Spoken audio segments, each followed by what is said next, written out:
me I'm wasting you now, so you get out of bed. Yeah. This morning.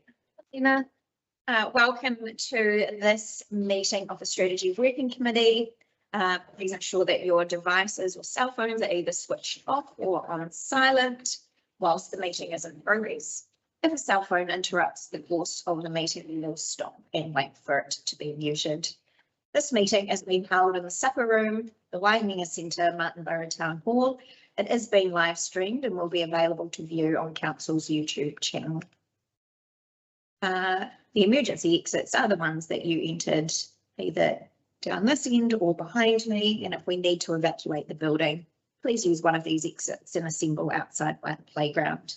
Please remain at the assembly area until the building has been confirmed clear. Please stand and join me in the opening podium.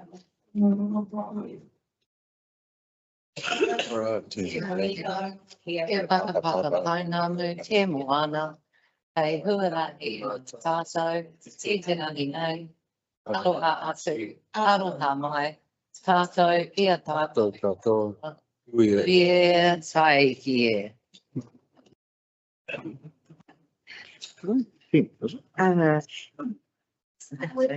Apologies this morning from Councillor and I believe from Violet. Do I have a mover to move these apologies, please? Thank you, Councillor Old, and a seconder, Councillor Maynard. All those in favour, please say aye. All those against, no. The motion is carried. Are there any conflicts of interest to declare this morning? Any acknowledgements or tributes? We have no registered public participation this morning, which takes us to urgent business. Has anyone got any urgent business that should be moved? Zooming along, we have several sets of minutes to approve this morning. The first being the Strategy Working Committee meeting minutes from the 30th of July. Are there any corrections needed, please?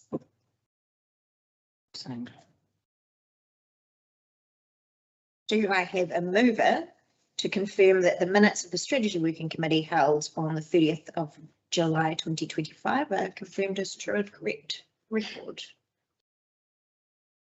Mr. Mayor.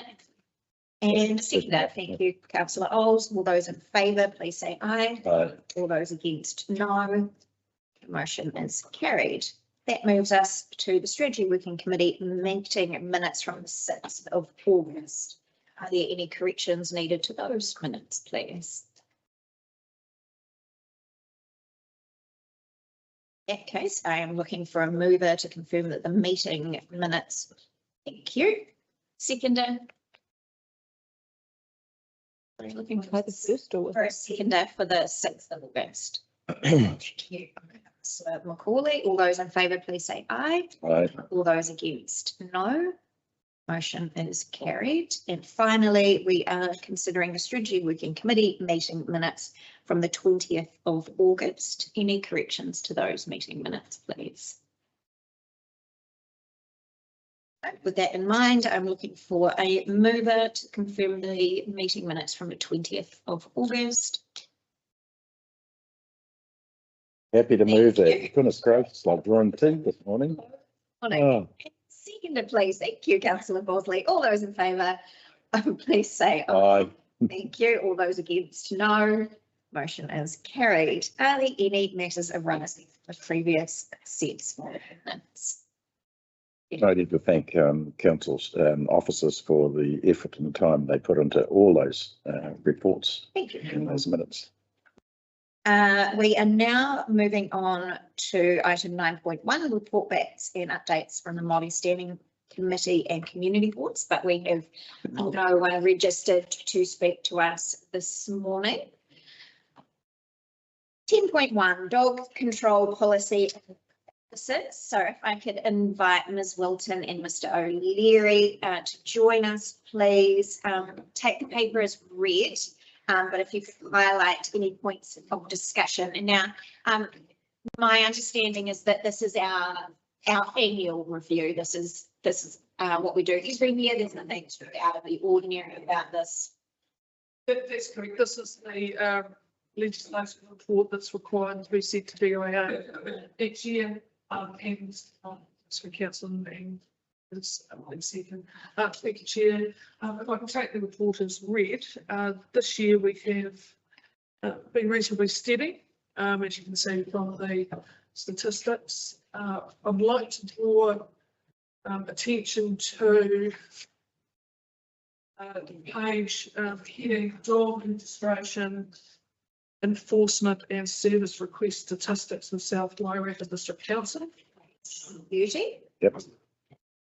Yes, page 4, showing one of just seeking an amendment to the three figures, number of registered dogs, and all of these figures relate to the 2024-2025 column.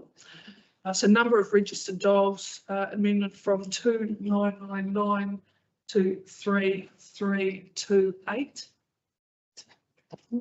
Number of rural dogs, which is the next line down, an amendment from 2031 to 2021.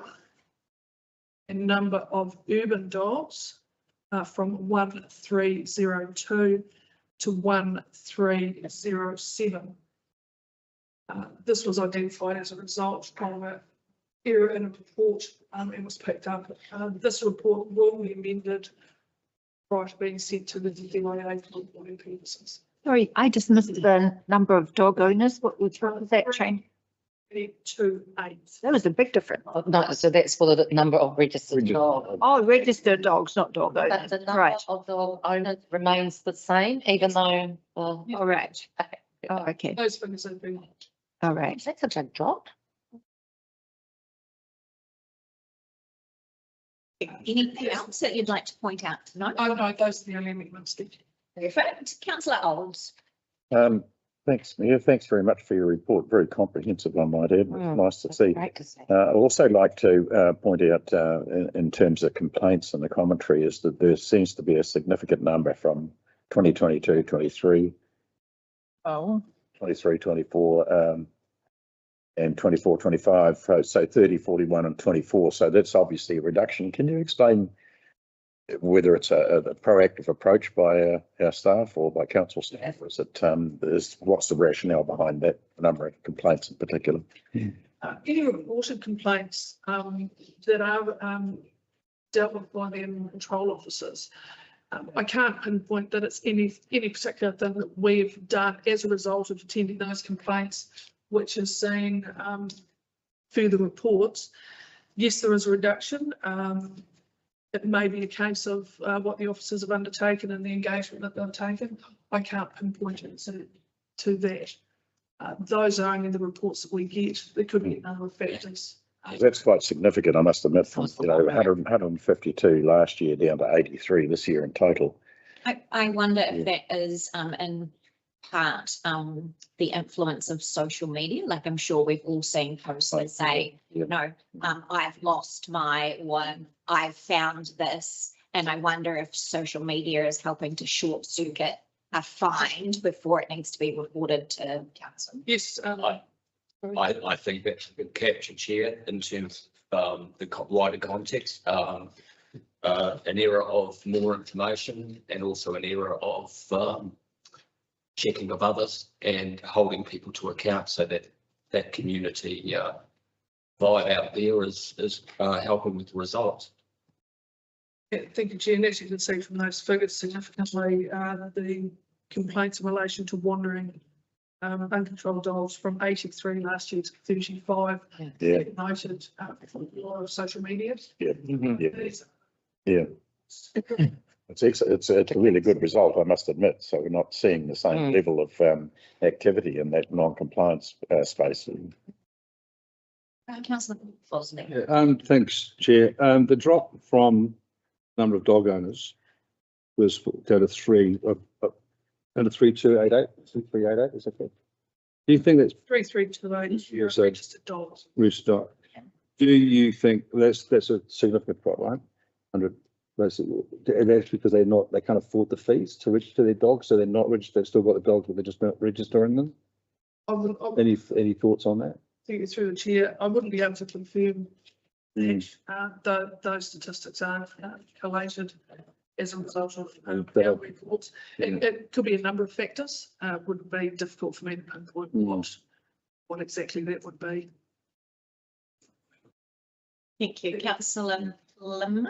Yeah, thank you. I'm going to raise the same issue I raise every year on this. And this is what are we trying to achieve by registration? If a new dog gets registered and microchipped, why do we have to register this dog every year on this? If the whole concept of microchipping, if I remember the legislation when it came out, was the very point to identify dogs. Was it not? No, you remember when it came out. That was the point. And all we seem to have done is add another layer of bureaucracy and cost onto people who own the dogs. So, I've got 3 dogs. I've got all mine registered every year and microchipped. Now, they're rural dogs. We live out in the country. Half of them don't have the little tag on because they chew them off or whatever, but they're registered. So if you pick up my dog, scan it, you know exactly who it is. Why are we doing this all the time? This is, to me, just a tax that serves actually no purpose.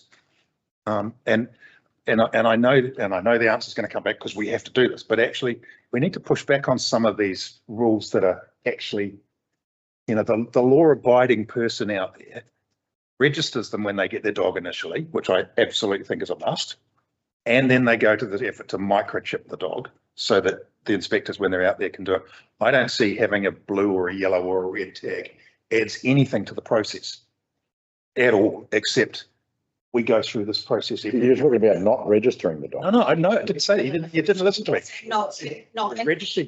Annual registration. You register your dog, absolutely, and you microchip your dog. And that's Confirmation of that to the council, and then. Who's going to recover fees? Who's going to recover the cost? The expert and ask at this current moment, what binds council to doing an annual registration? There's specific legislation, I imagine. Yes, there is specific legislation that says it's on an annual basis.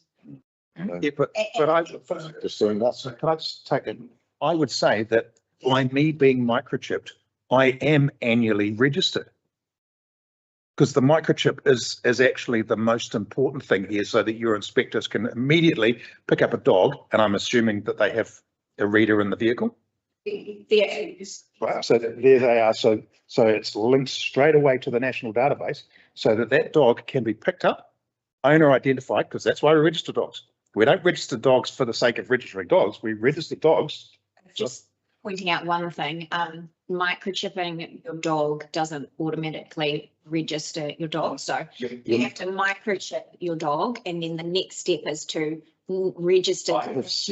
Right, we register your dog Yes. and microchip it. Yes, sorry, but I'm just explaining that microchipping your dog, the actual physical act of putting a microchip in your dog, there's still a second step to that, which is paying the national registration fee and having your dog added to the national registration database. And there is a whole raft of people out there in the community who have done step 1, which is put the microchip in, but not step 2, which is registered to the database. And therefore, if an officer scans the dog, the scan will say microchipped, but it won't say microchip returned to Alistair Plummer at X address, because the second step hasn't. Okay, having just been through this process about a month ago with my new pup, I literally came into the council. I went to the vet, put the microchip in, brought that information to the council here, just across the desk here, and filled in the form with the registration, with the registration and the microchip.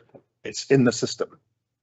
And I just don't understand why that is not counted as registration. Can I suggest that we actually have this debated another time, because quite frankly, this is a report. And I think if we're looking. Conversation. I think you are, I don't disagree with the point you're making, but I do probably agree with councillor Olds in that this is just essentially a report back that goes to DIA, that they're probably, if there is a conversation to be had about registration, annual fee, etc., it's probably not at this time, because the next step of But that. when is the time? Could we hit two The consecutive? next step of the conversation is actually what wiggle room in the legislation is there?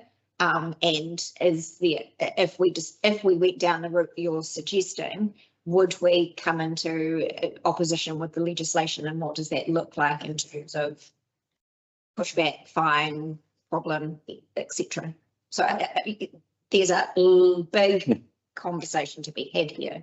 I don't think it's right now. Yeah, she's getting involved. We just get Janice's point of view.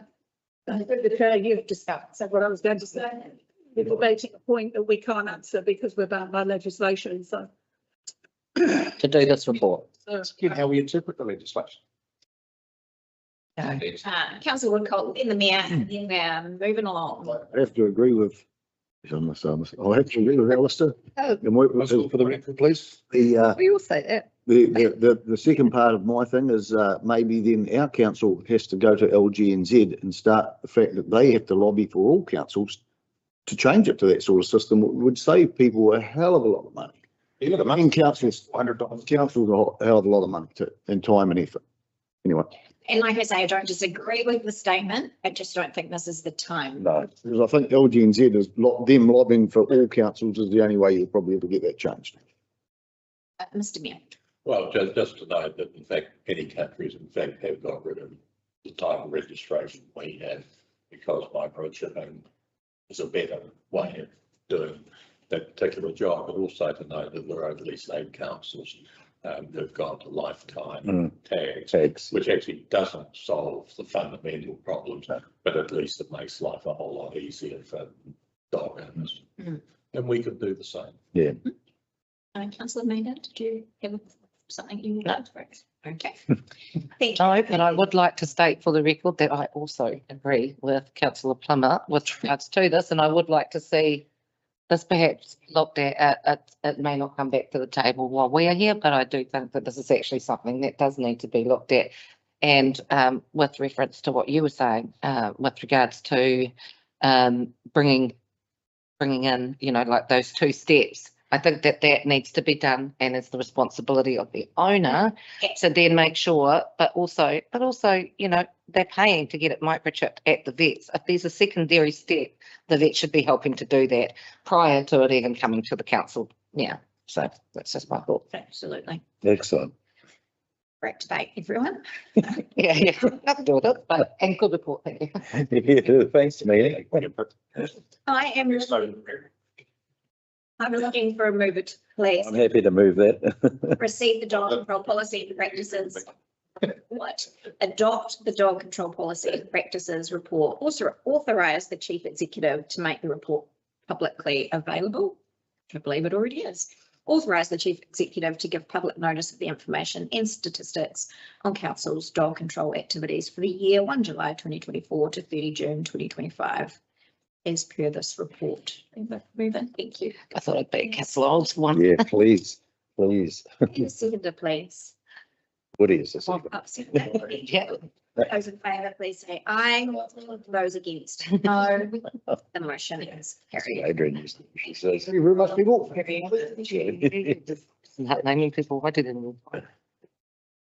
Moving to item 10.2, the 2025 residents survey report. And we will ask Stefan to join us. Again, please take the report and the survey as read, but would you please highlight any key points for discussion? Thank you, Chair. Good morning, everyone. You'll be well familiar with this document, but I'm sure it's been released for some time. It's been subject to media and it's publicly available. This will, of course, be form part of our annual report as well. And once you have endorsed it today, if you do endorse it today, it will be also put up on our website. I'll take it as read. It's fairly self-explanatory, but very happy to receive any comments or feedback or questions. Thank you. Councillor Olds. Thanks, Stefan. And I had a read through it last night and I was getting a bit googly eyed, I must admit, when I read some of the stuff, but what was the point I was trying to make now? Yeah, there was, I note in one of the commentaries that SLT had viewed this document and discussed it, which is obviously the better way to go.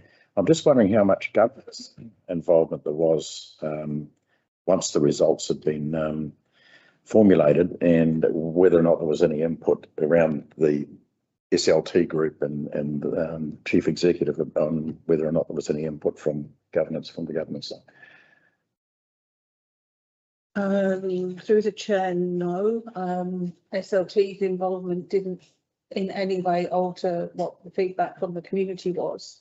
We were just looking for consistency and making sure that we applied it to the right KPIs that are currently present in the EAP. Okay.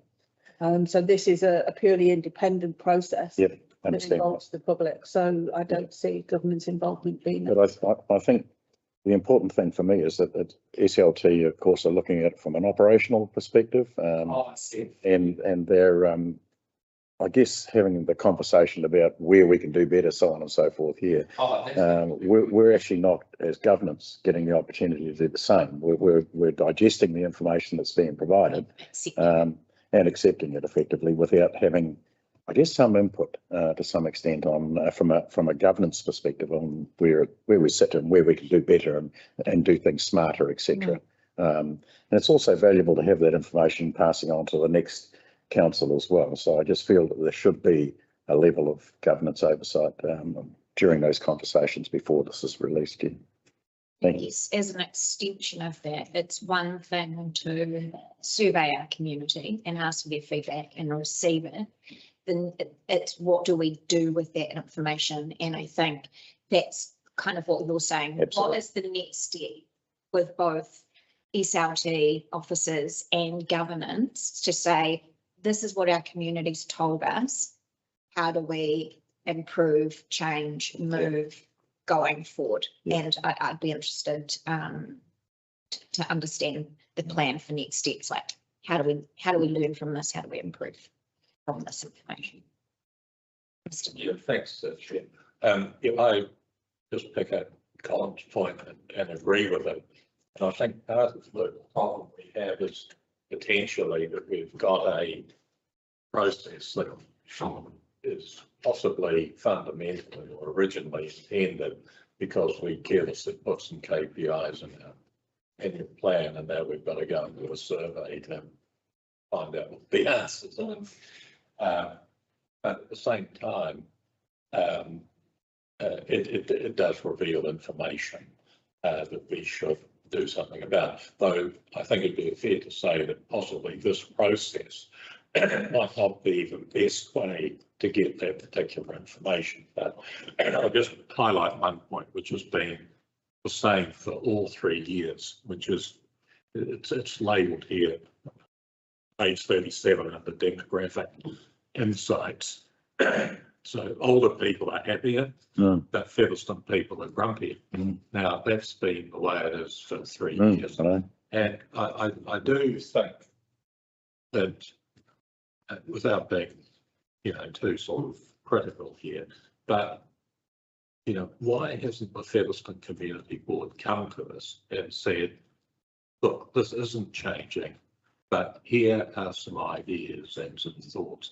Because I think unless the, shall we say, statistic can actually be followed up with some, more creative ideas about what has to be done with it, then actually let's forget about it, because actually nothing's happening as a result. Nothing's happening. I suspect the same question was asked 6 years ago with the same answer.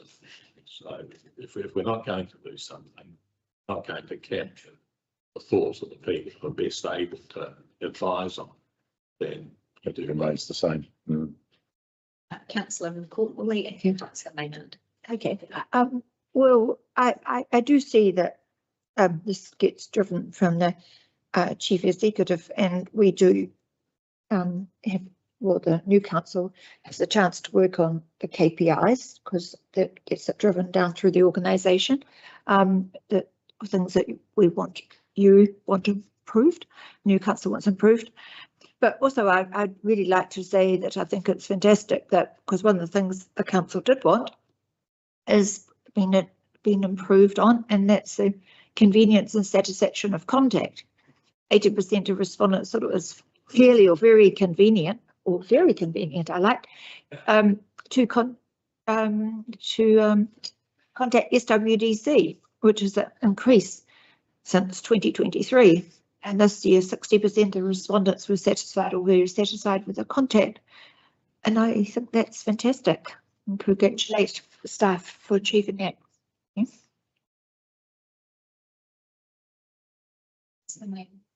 Just a couple of things. So both years I've received this as a respondent, which then advises me once I open it that I can't respond. My sister has received it and she can't respond. And I'd really like some way that this does not go to people in governance if we're not allowed to respond. I think because, as ratepayers, and it shouldn't matter whether or not, if you're asking for a survey of everybody within there, it either is or it isn't. And if we can't, then we shouldn't be receiving it, because then that automatically skews it looking like people aren't responding. And that's not necessarily the case when we can't, don't. So I think that's really, I just wanted to bring that up, because since we've gone to this, I've received it every year, and then you're not allowed to respond. So yeah. I didn't ask how many other people in governance have also received this, but just within my own, I know that this is just something, because I think it needs to go out to to those in the district. And when it's saying that it's random, and I've received it every year, others in my family have received it every year, and then it's shut down. So we need to just be looking at that to ensure that actually the others out there who maybe aren't being chosen every year to actually put in their response get an opportunity to, because we're blocking them somehow.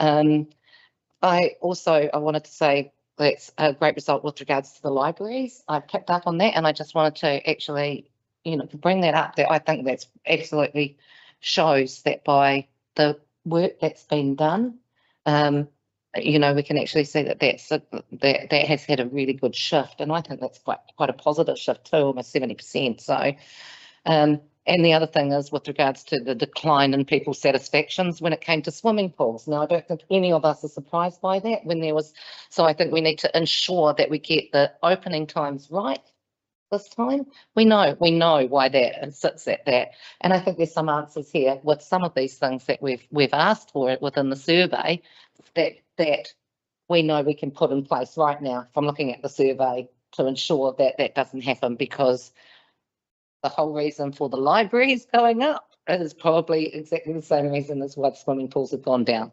And with it coming up to swimming season, we need to ensure, like all the pools being open, we really need to ensure that gets done spot on with our opening times for everybody. So yeah, those are probably the big ones. Just further add on to Councillor Maynard's points about the selection of people respondents for the survey. I note that when Carterton did theirs, that they didn't go down a selected digital route. They actually went down a route of the survey being open to all of their community. And I believe that you could actually do it in person as well, because they advertised widely that they were doing their survey, and they were out and about encouraging community members to actually come in and do it. And I would personally like to see us go down that route where the survey is open to all rather than just a select few. Councillor Bosley. Well, you kind of took the words out of my mouth, actually, Chair. It was like, I think it's very hard to put a lot of weight into some of this when it only goes out to 860 people out of, with such a broad community across here. And, of those 860 people, what is their engagement? I look at some of these stats in here and we've been more open, more transparent, more consultation than You know, we work really hard at those things. And we've either decreased or it hasn't changed at all. And I think, you know, it needs to be more open and broader, and it needs to be more accessible to public than just, as your point, some of these people aren't even allowed to respond to it. Because they're, you know, exactly. So I get it. It's an improvement on the last one, but it's just, I don't think it's a really good snapshot of where we're actually at, when anecdotally what I hear in the community is vastly different from this. Thank you. Councillor Olds. Yeah, I have to say I'm quite disappointed with the findings of this, to be quite honest, because it's not reflective of this council to a large extent. There are some really good news stories out there, and I know that our council officers have committed to doing or attempting to achieve the best outcome for our communities. And I really, I don't know whether we're not selling ourselves well or what we're not doing right. Because, quite frank, the feedback that I get as a councillor in our community is that, you know, there's a high percentage of people out there who are very grateful and very happy about the services that we currently provide and some of the things they can physically see. I have to say that I don't talk too much about underground networks, but certainly some of the physical things they can see. So, I mean, I hope the staff have the same internal feeling as well, because it's really important that they feel good about what they've achieved over the last year. And something like this is not truly reflective of the work and commitment that It needs to be a major one that's looked at. Any other feedback before we move on? Oh, public toilets in point. Back just a couple of comments, just to confirm next steps from what's been discussed. Sounds to me as though there's an appetite for SLTs to receive this information, have a discussion about, to analyse this a little bit, to put forward some ideas about how we might act on the information to improve things, and then bring it to you and have that same kind of open conversation with you about how do we interpret this, how do we act on it to make things better, and that would give the survey a little bit more meaning. It increases value exponentially. Yeah. I think that's an excellent suggestion. Personally, I don't have any problem with that. I think it's worthwhile endeavour, and we could we'll look at mixing that into the process from next time. The second thing that you've raised is you've disagreed with the results from your own experience. No. Oh, sorry. Sorry, Don. No, I don't disagree with the results. I question the validity of some of the results. Right, sorry. So your thinking is that if we survey a large number of people, we'll get more positive results. No, not necessarily. Saying, we're not wanting to. More accurate. Of 860 people, how many of them have had engagement with council? I mean, the biggest sections in here are neutral. So if we survey more people, we'll get more accurate results. Yeah. Thank you. Sorry, I didn't intend to. No. I didn't. Yeah. I'm not trying to scare them. Get more accurate. Yeah, more accurate. Yeah. That's to scare them. I think the concern is, are those that are being surveyed, have they had necessarily recent interaction with council? And that's certainly not that's not a prerequisite, because actually this is perception as well, but actually engaging with people who have had recent interaction with council will give us an understanding of, are the things that council are actively putting in place working or not. So that's a key part. Yeah. Councillor Fleming. And I think, sorry, but the third thing was response to the councillor's comments. Actually, the staff, we understand the context in which this information is being created. And I don't think, we drew quite a lot of positivity from, especially the user statistics that show a high, sort of around the 80s mark across the whole of our range of our community facilities, for example. So, I don't think it's I don't think it's bringing staff morale down. Councillor.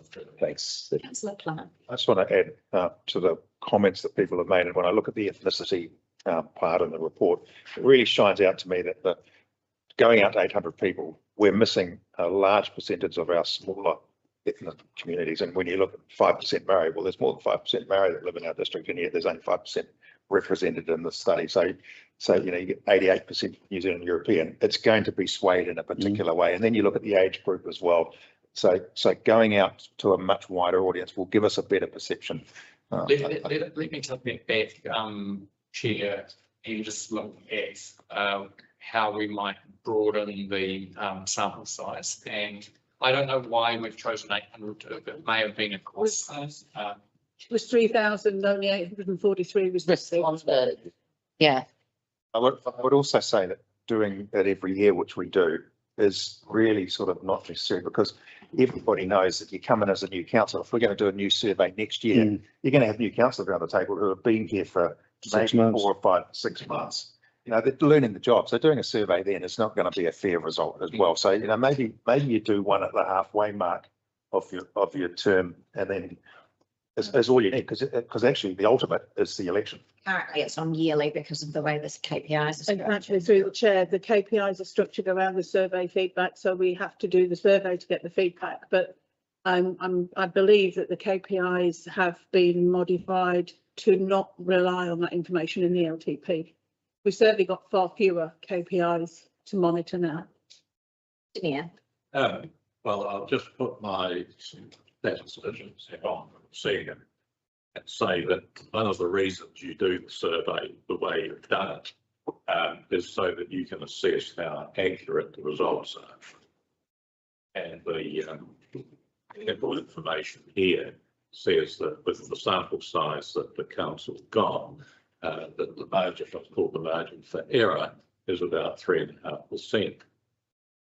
You can certainly the size of your survey, which will double the cost, that's guaranteed, but it will not double the accuracy. It will marginally affect them. So if what you are looking for is the general average view of our population, you've probably got a good balance between cost and results. If on the other hand, you're looking for something a bit different, which is what does everybody as a view think, then probably better to do that in a slightly and much cheaper way through social media, something on the website, etc., etc. Perfect, thank you. We will now move to receive the 2025 resident survey results report. I'm happy to move that. Doing the second, please. Mr. Mayor, all those in favour, please say aye. Aye. All those against, no. The motion is carried. Thank you, Stephen. We now move into our quarterly reporting. We are going to start with Anna from Destination Wairarapa, which will be a slight change in our order. What page? Anna.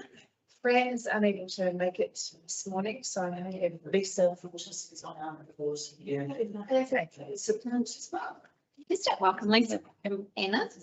Please take your report as read, but give us the highlights. Well, this is an end of year, just detail, not it's only on the quarter, but it is the end of the financial year. The overall summary is it's been hard. I remember the last Wairarapa Summit, Business Summit, you know, we were talking about surviving to 25, and then this Wairarapa Business Summit, they said, well, still survived at 25, but 31st of December. Just hang on and what we have seen over this year is really challenging numbers and spend from a domestic tourism perspective. What is, however, very pleasing is that we are still getting visitation for events like the Festival of Christmas, which I might just point out that the last weekend of the Festival of Christmas, the entire region accommodation was full. I have not seen that since pre-COVID. And so despite whatever the numbers are going to come back, because we haven't got that data yet, in terms of spend, the people were here and they will spend when they have their money. And that's the key thing. We're going through a continued cost of living crisis, and unemployment, and I see Wellington City Council is about to lay off some staff. It's not stopping, and people are still concerned about their jobs and their future and the cash in their hand. But people do need time out from the day and to take their family somewhere where they can have family time together. And Waipawa has an excellent array of activities for all types of family groupings or singles or adventurers or whatever it may be. And we are still appealing, and that's the key message there. When it comes to international tourism, that's our jewel in the crown, and particularly for South Wairarapa. We have our greatest number of international trade ready products, places like Wharikoho, Pukaha, Martinborough Hotel. You'll note most of them are accommodation providers. It's interesting to me when people say, you know, international tourism, they're already here, it's easy.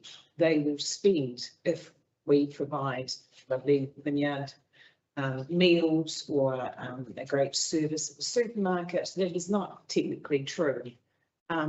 Just like if I was going to export cherries to a market somewhere, I need to think about my cherries and my market and how my market wants me to grow my cherries. I then need to think about the packaging. I then need to go into market and develop relationships. Export is hard, and you purchase the product in market. You purchase the cherries in America. You purchase the cherries in the UK.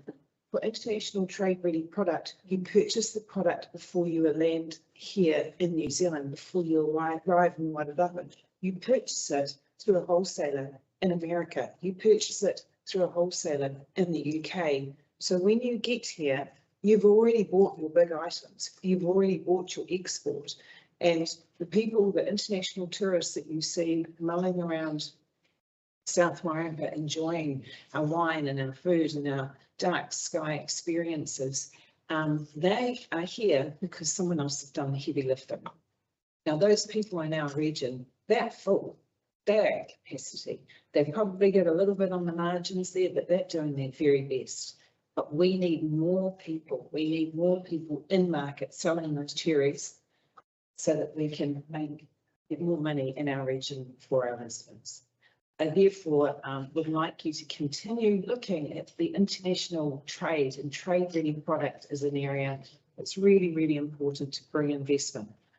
Bill Foley understands it. You put a fair amount of money into this region. We want more of that. Any questions? Thank you, Anna. Councillor Olds, you're quick with your answer. I am, because I just picked up on what you said, but I also have a question about the closure of the Marston and Eyesight, which to me is actually quite disappointing, because that just leaves solely the eyesight here in Martinborough, of course, and obviously the South Wairarapa is the hub of the Wairarapa to a large extent, so I can understand your rationale keeping the Martin one room go. But do you think closing Marston is a little bit short-sighted? No, I don't. You don't? I don't. There was Asa is on the board, and she can talk to this also. Strategically, we have gone through this process for a long, long time to work out what is a destination does. And what is good for the region. So that decision wasn't short-sighted. It was very, very challenging to take, actually. We considered all options. In Masterton, the sort of makeup of who visits it is predominantly community and less tourists. And so when you're servicing a community, that's not our job. That's not our job to provide tickets for people to go on the bus to Palmerston North. Usually those people are either students or older people, and they come in and purchase their tickets because they don't like doing it online. Equally, if they want to go to an event, they like to go to it and purchase their tickets, visit them. We also have a number of clients and visitors who really they want to know where great Aunt Mabel used to live on Renal Street. I mean, that's the sort of questions that we were getting predominantly in Martin. Yeah. Martin is very different. Yeah. And it's not even on the table. But we have to make ends meet and ensure that as destination Wairarapa we are doing our job for the good of the region. And servicing an eyesight is not the way of the future in that particular instance. Fantastic. Thanks, Anna. Mr Mayor and then you, Councillor Maynard. Thanks, and thanks for another excellent report. Thanks for all you do, and congratulations on being, to you and your board, on being willing to take some of those tougher questions. I have to say, as somebody who visits the art gallery, Arakwin, I'd have to say often the loneliest part of obviously going through the eyesight, if you will. So I think it's probably, if anything, it was possibly slightly overdue. So I've had a look at your financials and I realise they're not audited, but I'll shoot them pretty accurate. And obviously financially it's been a bit of a tough year. But I would have thought most people would look at it and say, it's doing okay. What I wonder is, do you have any way of working out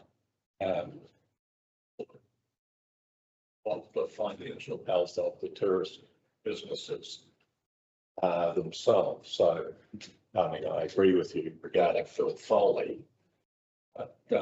Financially, is his businesses doing okay? Question mark. But without being sort of specific to him, if we think generally about the tourist industry in this part of the world, how are they standing? I can tell you the ones that are in the international market are doing okay.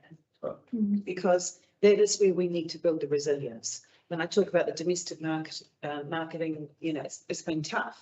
But what has been good is the international market has been strong, and the Americans have been here particularly, and they have been spending money. COVID was completely reversed, so that's why we need to build up more of the balance of domestic versus international to build resilience, so that if we've got these economic factors which are hitting us at the moment, we can be sheltered a little bit from the brunt of it from the American, or from, sorry, international dollar, versus if, like we saw over COVID, internationally things are not going great, then we are strong also in the domestic market. So it's about building resilience in the industry. So actually, that does carry on a little bit. I just wanted to know how they're doing with regards to tariffs. Is that affecting anything with regards to? No one has commented on it yet, and I don't think it will. It hasn't flowed through With regards to tourism? Yeah. Okay. I just have a final question. In terms of market ready product, particularly for that international market, what support is available to businesses to develop that from concept through to being market ready? You know, we've got the likes of Business Wire who work on individual business capability work, the regional business partnership program. What we don't have is that layer or that expertise that actually what Chrissy brought is that's that product development, that's that export ready experience and knowledge. You know, even NZTE, funnily enough, doesn't do anything in tourism, and yet they are trusted as the big export agency. It is not easy to export anything, whether it's a service from the other end of the world. It's all about relationships and it's all about the path to market. And we don't hold the expertise in this region to get people, to help people get to that stage. We did for a period of time, and the businesses like Star Safari or Greytown Honey have benefited from that, and they're actively working in the international market and they're doing a fabulous job. So that's that's the gap in the whole process of that product development. Thank you. Any final comments or questions for Anne? Just a comment, and you know, your budget is ridiculously small for what you are achieving, and I think you know, talk about the smell of an oily rag, it's like we can barely afford the rag actually. But I just want to say congratulations, a great report, and you are achieving extraordinary things on the very limited budget. So well done to you and your team. Thank you. Thank you. I just wanted to also point. Thank you for that comment about the team. You know, the team that I have are exactly the same that I had through, or that we had as a region through COVID. You know, they contribute a huge amount to the success of what we benefit from through COVID. And they are doing their darndest to make sure that through this tough economic time, we're getting the same success. And they are passionate people. They do it for the good of the region, and they do it for the good of people who live here. And so they are, if you see them out and about, please say thank you. It's not many people. Absolutely. Yeah, Yeah, no, they're awesome. totally agree. Thank you. Thank you, Anna. Yeah.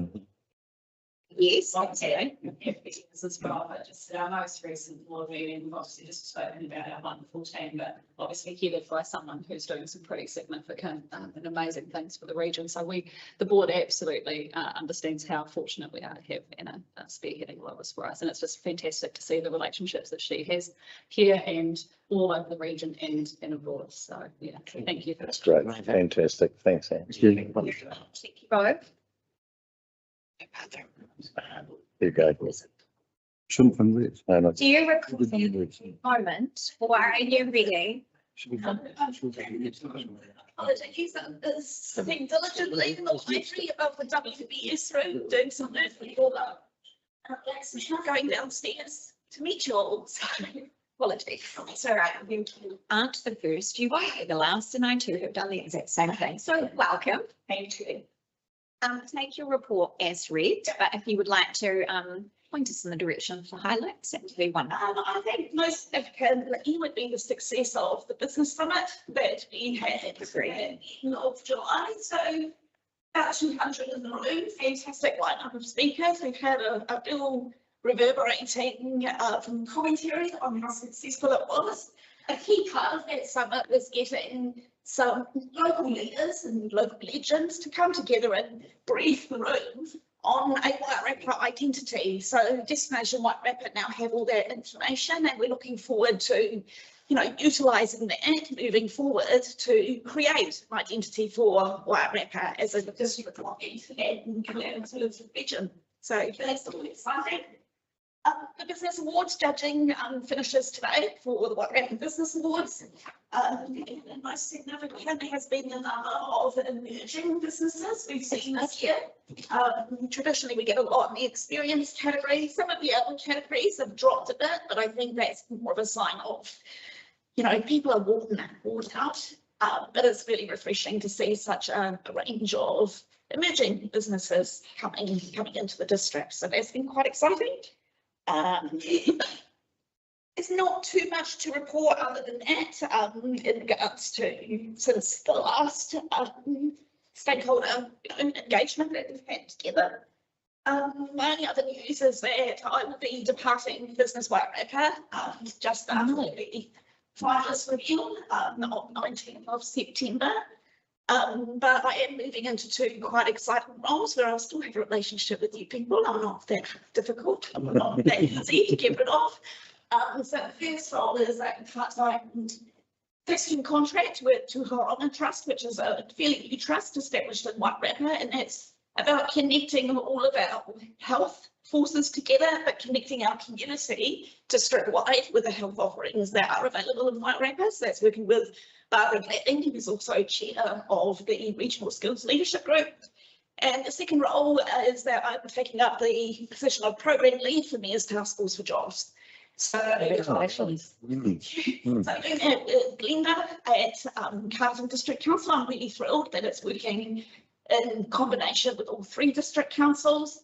Whilst Kylie has moved on, we have an excellent relationship. So she's moved on to doing John Roberts at his youth hub in Masterton. So still a strong relationship with her and Jenny Gasson, and, you know, the business community that I've had the privilege to serve over the past 4.5 years.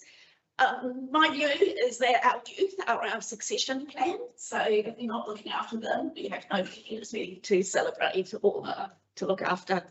So that's probably it for me. I'm very, very grateful for the relationships that I've had with all three district councils. It's been wonderful to see increased collaboration. I'm extremely grateful for the close relationships that we've built with other entities such as Destination Wairarapa and Wellington NZ. And I can see that those relationships will continue. I've got a lot of ideas, so. Back to you. Purple is a potential funder. Best of British. Mr Mayor, and then councillor Olds, and then councillor Maynard. I have no, the business wire app, I'm very sad to see you go. You've been an absolute sort of tower of strength and a ton of energy and a ton of ideas. Certainly what we've observed over the last 3 years has been exceedingly impressive.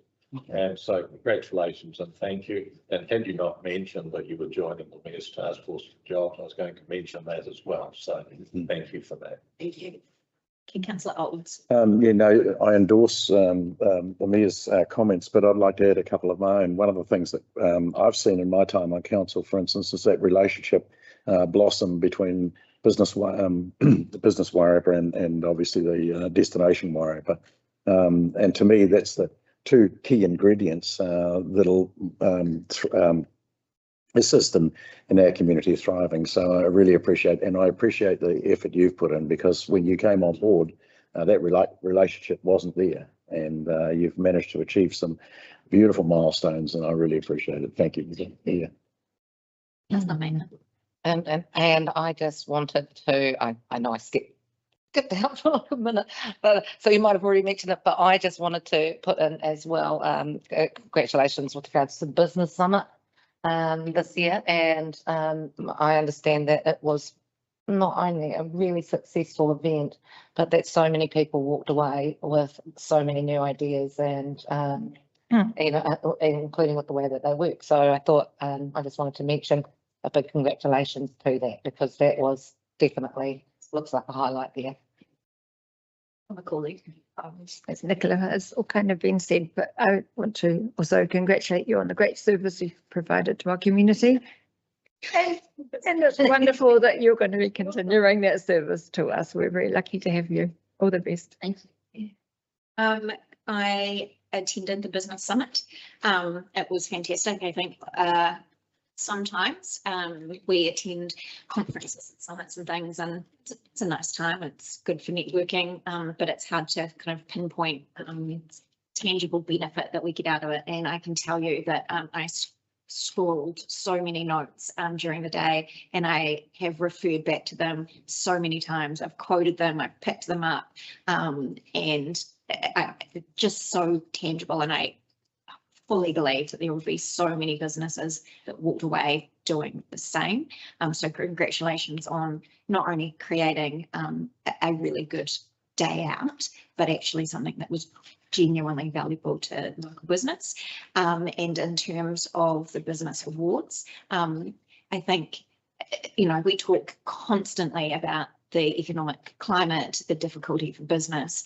You're right, people are worn out, but providing an opportunity to reflect and to celebrate. I mean, now is the time that we need that more than ever. So thank you for continuing down that path. We will be very, very sorry not to see you at this table going forward. And I think what everybody else has said is right. The relationships that you have created, not only in the business community, but as a conduit between this council and the business community, and again with the other economic development agencies in the region, is so valuable. And, you know, just a little reminder that as central government sort of presses down on local government about what's important and what is core service, economic development continues to sit here in the mix as well, because it is so vital to our communities. Thank you.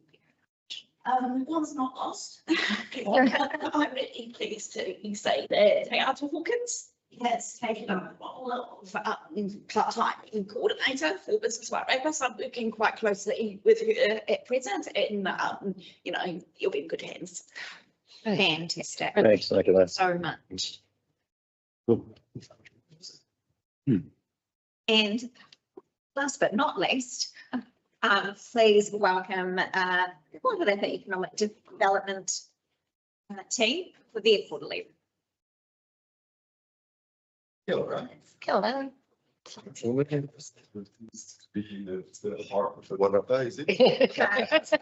You got it right. As with the others, take your report as read, but just give us the highlights. Thank you. There's quite a few actually. So, and briefly on the year past, so we submitted the annual report for the WEDS and activity report for Wellington and Wairarapa as well. Then I'll hand over to Tash to look at the path forward for the new financial year that has just started.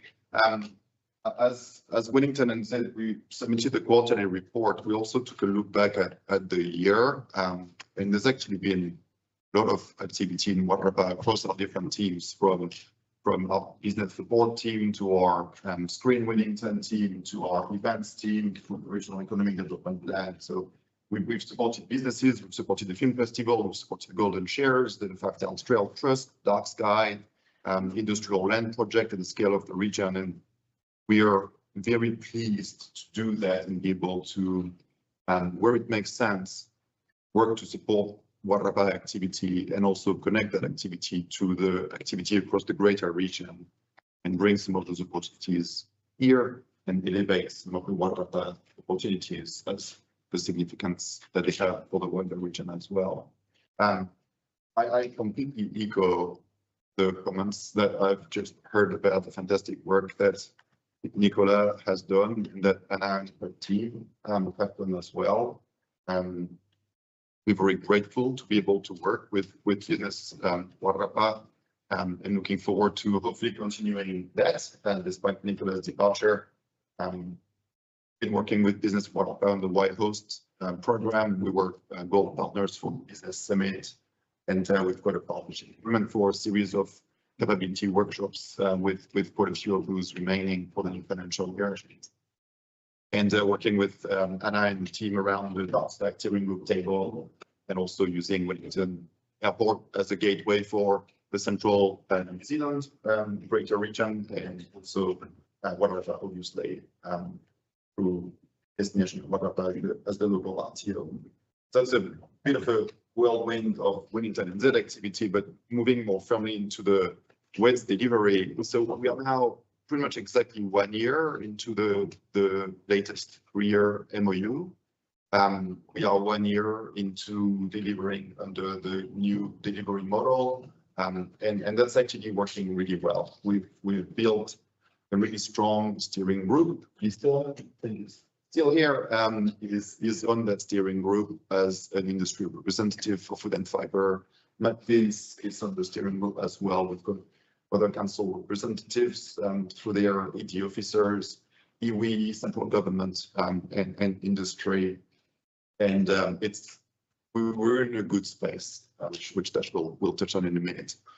In terms of some highlights, there's been a lot of focus on water from a strategic perspective. The governance group is well established. There's a work program, and we've been able to support key projects like the Case for Action, which I think some of you might have seen some outcomes from that maybe yesterday, as well as some other activities along water process, water resilience, some series for peer-to-peer learning. Workforce has been a big focus as well.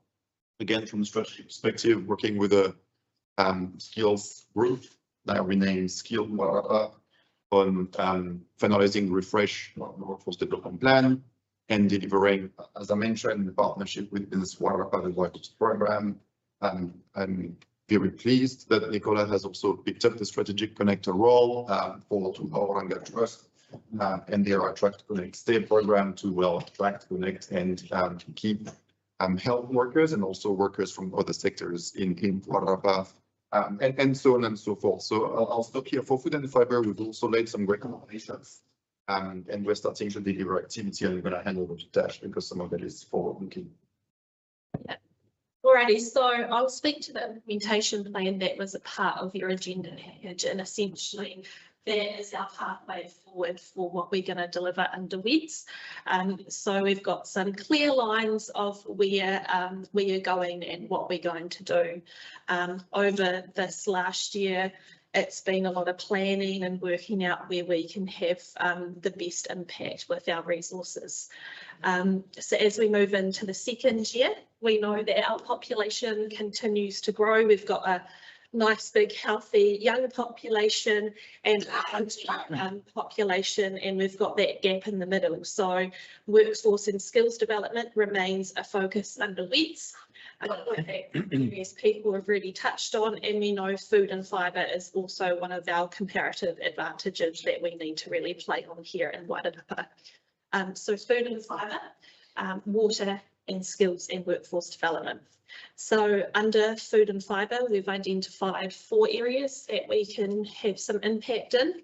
The first one is around making sure and supporting our food and fibre businesses to make sure they're productive and resilient to wear those shocks that we are experiencing. So Lisa and I have started to do some work around how we can make sure that our food and fibre businesses have that capability and are set up for success wherever that might take them. Secondly, we are looking at diversification and innovation. So we've already started a couple of projects under there, supporting the seed facility at Wainawa, and also some land use future options work. So if you are aware of the work that's happening in Taranaki and up in Northland, we're looking to play in that space as well. We know that we can grow a lot of things here in the Wairarapa, but our producers are looking for how do we grow them? How do we make sure we set up our businesses to succeed in those new ventures? Also, I know both Nicola and Anna have already talked about the shared identity, so working with them around a shared narrative, so making sure that our businesses can be proud to yell to the rest of the world that we are Wairarapa. They know what Wairarapa is, what have you. And also working to make sure that wherever the future of food and fibre takes us, we've got a workforce that can maintain and support that. Sorry. Moving on to workforce and skills development. So Nicola's already touched on, she's been appointed as the strategic connector for the Attract, Connect, Stay project. So we're looking to continue supporting that to bring, as Matt said, bring healthcare workers and their families into Wairarapa and making sure that they're connected and settled as a whole family, not just one individual. We'll continue supporting digital fluency within schools and hopefully into the business community, so making sure that our businesses are set up ready to adopt new technology. We're also going to be, Anna, our new team member, who I think you may have met at the Combined Council Forum a couple of weeks ago in this room. We'll be working with our young people to make sure that they know what pathways are available in the Wairarapa to try and help them to stay in Wairarapa if that's what they'd like to do. And then another example is continuing to support the Waihost program. So that is all about creating a good experience for our visitors, whether they be locals or international visitors, into all of our businesses. And then, as Matt said, water does remain a focus under WETS. We're not going to play such a big role this year with the Water Resilience Governance Group having been established now. We will, however, continue to support the summer series, which will have a close link to the water resilience work program, and also we're going to start to look at what is under the water resilience work program from an economic development lens. Where does it make sense for us to play if appropriate? That's a bit of a whistle stop to it on what we're looking at doing this coming financial year. Thank you. And just a reminder for anyone wondering why supporting health staff's family is so important to economic development. A reminder that we lose doctors and health staff when their partners can't find work here and when their children can't get into school here. We then lose our skilled health staff. So that whole package is incredibly important. Councillor Plymouth. Yeah, thank you. And thank you to all three groups who have presented here tonight. The thing that strikes me though, is that you are all working in the same space to a certain extent. And it just strikes me that this is the most inefficient way that you could do this. And I don't, councils across the district, we've got limited money and we're drip feeding each and every organisation a little bit of money. And it just doesn't seem to me to be smart to have you all competing in the same space and obviously supporting each other. And I know there are areas that are different, but it just strikes me when you have three organisations, you've got organisational structures that you have to have these structures to do the jobs you do. So why are we doing this? It just doesn't seem to make sense that in a district that has, how many people live in the Wairarapa? 51,000. And three district councils and regional council, we just seem to want to duplicate administration over and over and over again, which takes away money from what you are trying to achieve. It's just stupid. It's madness. So my question to all of you is, have you actually sat around a table and said, how do we merge this into one organisation that can actually deliver for the Wairarapa?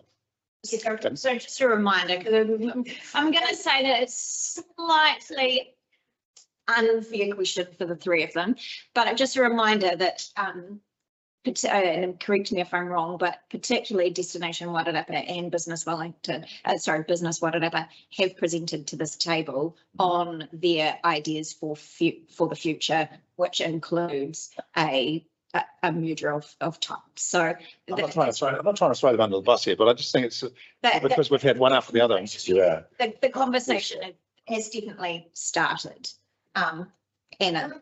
I add that, sorry, just in response to what you're saying, on an operational level, the three of us work closely together, and we make sure that we're working in conjunction and collaboration so that the resources and the money you spend on what we're doing is very efficient. And in actual fact, we've just moved to a new office because we had closed the master from our side, and the three organisations have been system together on a regular basis, because what we do on the ground, and particularly collectively, are going to help each other.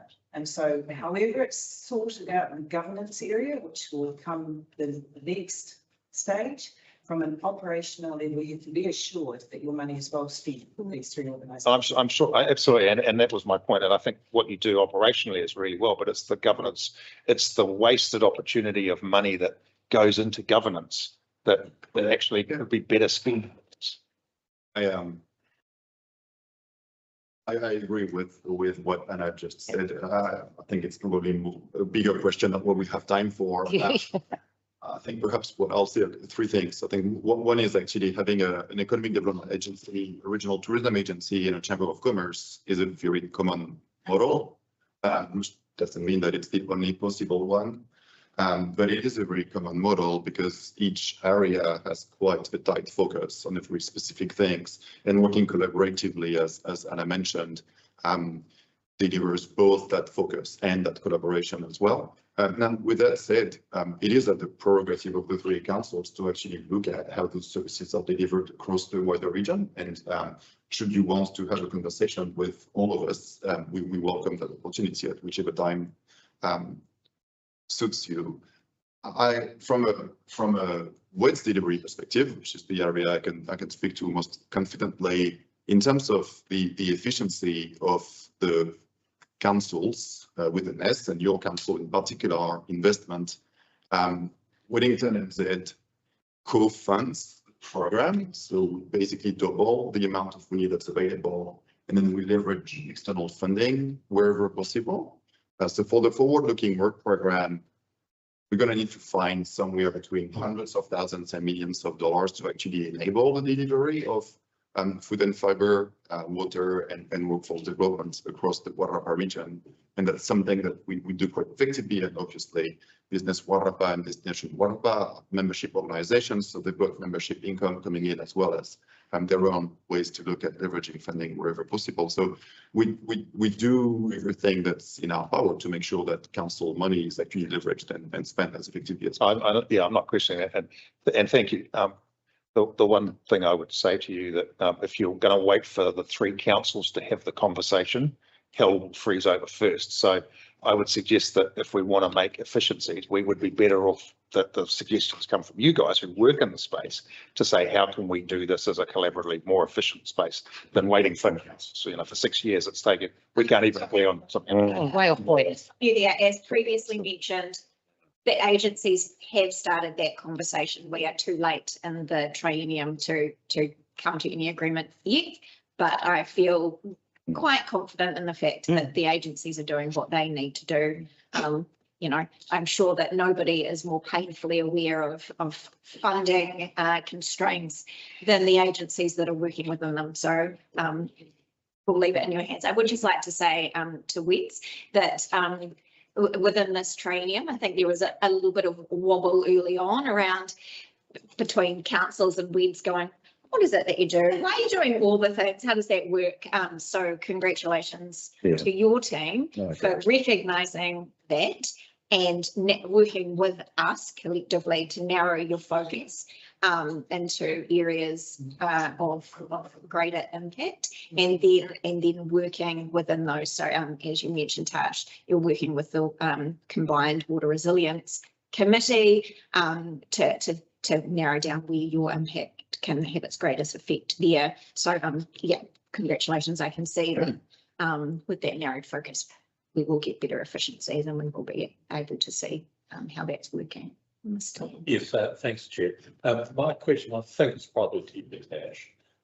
When I look through the status reports of all the projects, they all look very reassuring, with the exception of the digital fluency program.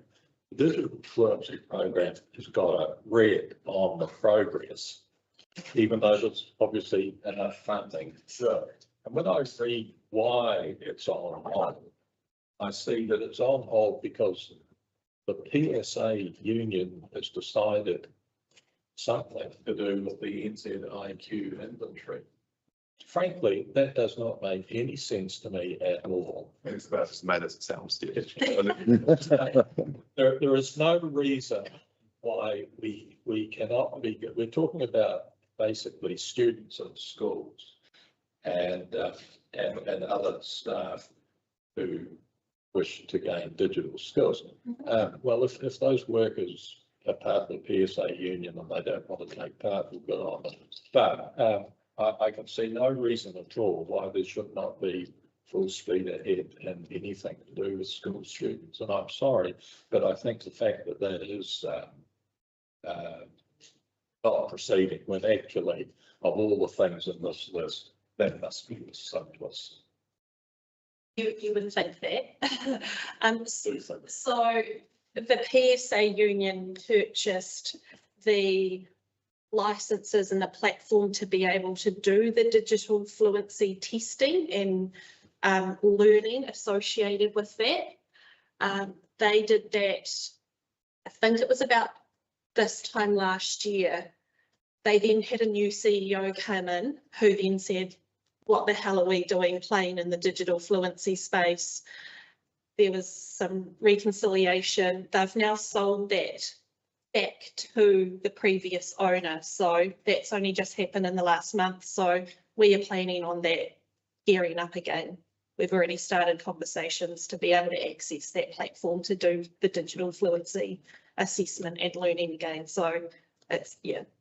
Sounds like it's been a whole. It was, yeah. Sounds like it was put on hold by others, not you. So, yeah. But there are 100 digital fluency programs. You're not. Oh, yes, there are.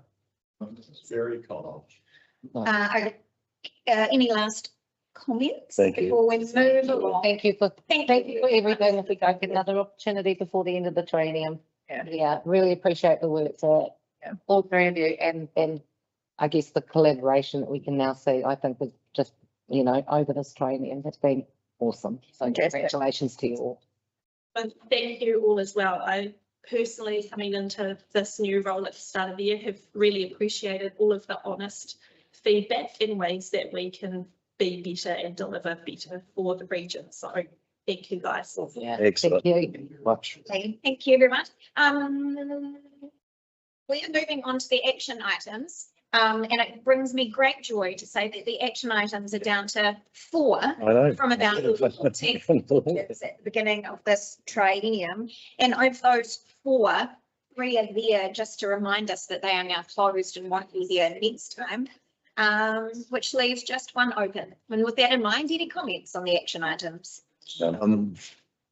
Just the, chair of the, Rural Coastal Advisory Group. We actually, have you started that, Janice, or is that just waiting for the next triennium, or have you done stuff to advance to be ready for it, or? The chair, the terms of reference are in the documents we're preparing for the incoming council, so we'll be ready to hit the floor with expressions of interest from the community for those seats. Thank you. Any other questions on these, please? Okay. No, well, with that in mind, thank you to all involved in actively progressing those action items, because when we started this triennium, there was Quite a number. a list. And not only was there quite the list had been hanging about for a very long time. So to see that the action list is much reduced is fantastic. Before we go to a short break, are there any report backs from the Māori Standing Committee or community boards? We haven't Well, met. it's gonna be- We haven't met since the last time. And the community board is meeting this Thursday. And so That's fine. Well, with that in mind, we are going to go to a very short coffee break, and we'll return by I just, Greydown Community Board, we did a Parks and Reserves meeting the other night with James, and it actually was very productive and very good. We were quite happy in the end, so. fantastic. Love happy people. Thank you. Before you all rush off, could you just perhaps